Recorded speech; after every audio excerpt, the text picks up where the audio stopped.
My stomach's growling. I didn't hear it though. That's good. Hey, good morning, everybody. This is Brittany Jennings coming to you live on this Monday morning, this cold, chilly winter for Florida morning. And I'm joined today by Kurt Werner of Your Living Memories. So good morning. Good morning, Brittany. How are you? I'm doing good. How was your weekend? It was fine. It was fine. It was a little chilly, like you said, for Florida, but we're here and we're enjoying it. Exactly. I love when it gets cold in Florida because I get to wear like my 2 pairs of boots and my 3 sweaters that I have saved, my little winter Florida coats. Right. So today we're going to learn more about Kurt and Your Living Memories. So Kurt, do you mind telling us a little bit about your background and how Your Living Memories got started? I'd love to. I'd love to talk about that. Everybody likes talking about themselves, and actually that is a little bit of what I do too. But first I'll tell you a little bit about myself. Perfect. I spent the first 25 years or so of my career as a journalist covering healthcare. And then about 12 or 13 years ago, I decided I wanted to do something different. Mm-hmm. And I decided to work in senior living. And I got a job in senior living, and I did that for a little over 10 years as well. So I have a background that combines being an editor and a journalist, mm-hmm. and also working with seniors. So perfect. It's like the perfect marriage of that's to bring together Your Living Memories. That's right. So I've been doing that ever since, working on Your Living Memories ever since. I'm the owner and the sole employee, and I do everything myself. And it's been a wonderful experience so far. So. Awesome. When did it start? About 2016, I started it. Very good. So about 3 years now. Awesome. So tell us about Your Living Memories. Well, what I do in Your Living Memories, like we just said, I combine what I've done in my background as an editor and journalist.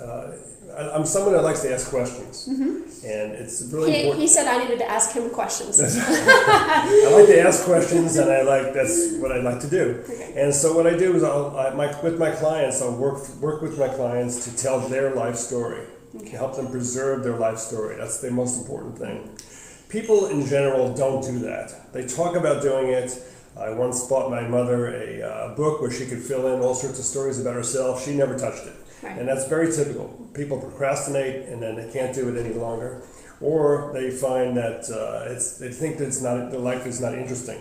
Well, tell that to your children, your grandchildren, your nieces, your nephews. They might not agree. Right. This is a legacy. That's right. For them to be able to read. So it's a publication or a book that you're writing for this client.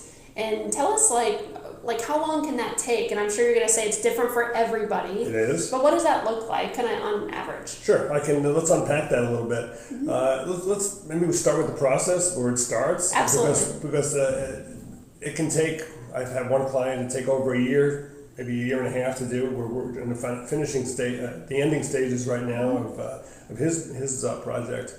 It starts with an interview.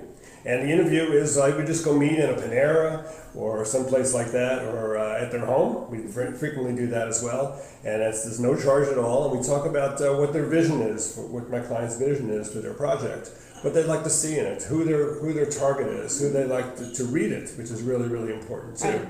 And what they're interested in. And it's a very intimate process too. So we like to make sure that we get along very well. And hasn't been a problem, but you just want to make sure that we work together very closely. Yeah, well, they have to feel comfortable, of course, to share all this information. Correct. Yeah. Correct. So once we decide on that, and we also talk about budget, frankly, and we'll talk about that a little bit later about the cost. But once all those factors are put together an agreement, and we schedule interviews. And I've found that 1-hour interviews are the best thing.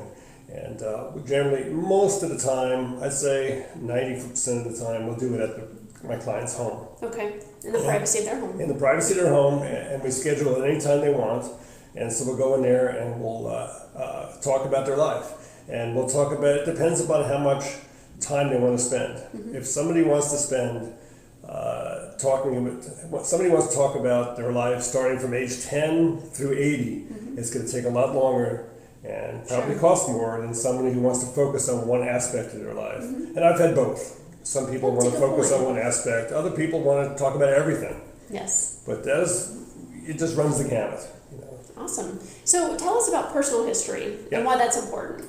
It's really, what people do, it's really important to record your history. It's your legacy. It's what you believe in. It's your wisdom. Mm-hmm. And a lot of times, people don't give that to their family. They might give possessions, they might give their money, but they don't give their thoughts and their wisdom and also family stories. I don't want to leave that out either. Yeah. And so that's one of the reasons it's so important to talk about it, to preserve it, tell the story, and leave something behind, or even while you're still around, that's okay too, to give to the families.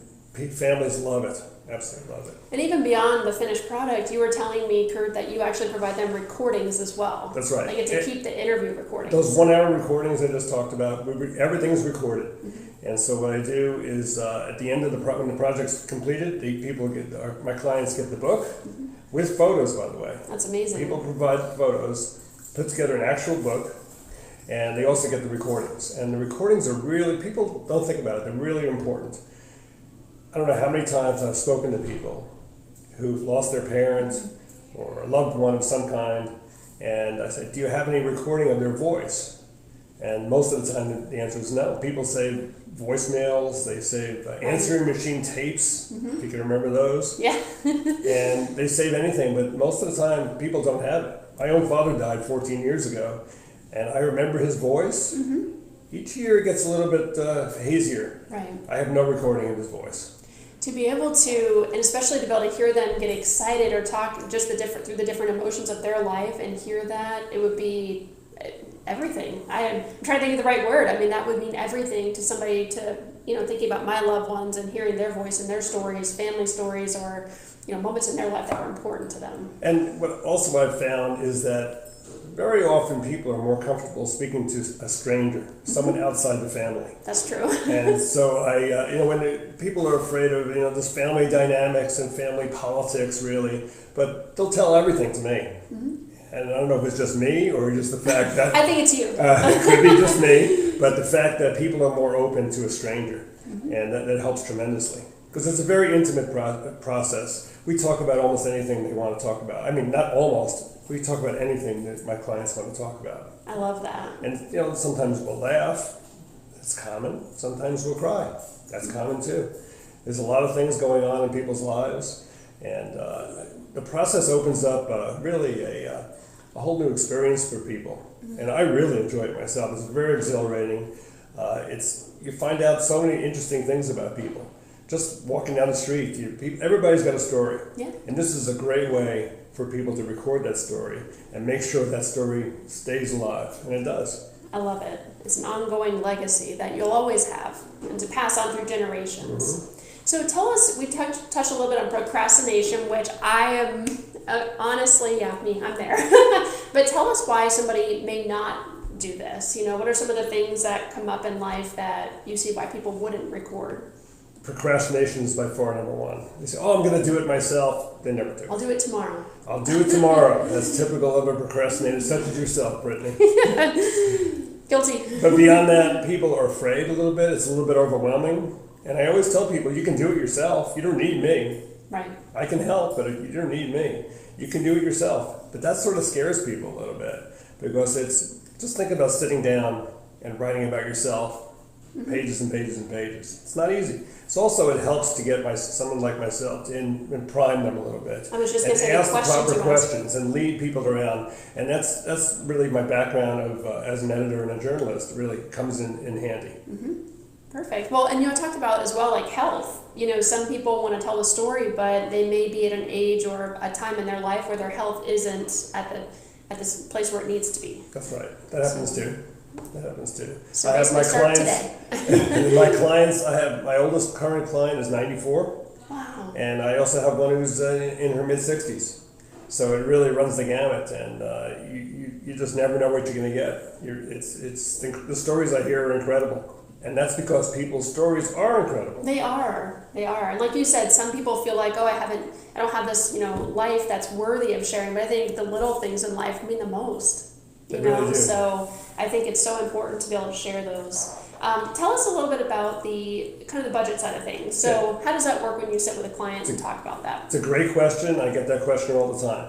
As I said before, if somebody wants to cover everything from early age into where they are now, it's going to take a lot more time than it would be if we focus on one little area. And so we do it by the hour. And so I've had projects of 2 hours, just 2 hour interviews. It's not very long, but we still covered some good ground, and as many as 15 or 20 hours. You can cover a lot of ground in 15 or 20 hours. Definitely. So and the pricing is based on the amount of time that we spend together. And That's something we talk about when we have that initial consultation, which is free. As I said, we meet and we'll talk about those kind of issues, because every project is a custom project. I can find a project for almost anybody, and it goes from thousands just to maybe a couple of $100. So it depends on what the client wants. Yeah, but you kind of offer something for everybody. Absolutely. So that's amazing, and I just want to say thank you for what you do, because I think it's amazing. I really do. I think we focus in on what are we going to leave our kids or our grandkids, and to be able to kind of push, the first thing that comes to mind is like money. I mean, money's great, but money is not what equals happiness. You know, it's truly the memories, to be able to hear your father or grandfather's story, and to be able to talk about that with your own family. So I love it. So thank you so much. Yeah, you're welcome. Thanks for having me, Brittany. And if you want to get a hold of me, you can get a hold of me by the phone at 941-544-2359, or email at info at yourlivingmemories.net. Perfect. And I'll post that information up. Everybody, especially, my brain always goes to this first, like people that are living in these different communities, but also, let's talk real quick, like what is your typical target market? You know, when you're trying to reach, if there's professionals watching, how can they help you? People who live in senior living, I would say, in more independent living settings than in assisted living settings. I found they're much more, they have more to offer, and very often that they're more capable of sitting for the interviews. Sure. Because not everybody can do that, frankly. Not everybody can sit for even 1 hour interview. And so that's the independent living setting, but most of my clients are actually at home. Not everybody, but most are at home. Awesome. So I think of like sometimes like almost like private duty companies, or just different people that, again, have professional. We have a lot of professionals that watch this, to be able to kind of extend your services to their clients. Yes, independent living, number one. I'd say also, as you said, home care, number two, I would say. That's probably true. Awesome. Well, again, thank you so much for your time today on this chilly Monday, and we hope everybody has a wonderful week, and we'll be back for another segment soon. Thanks.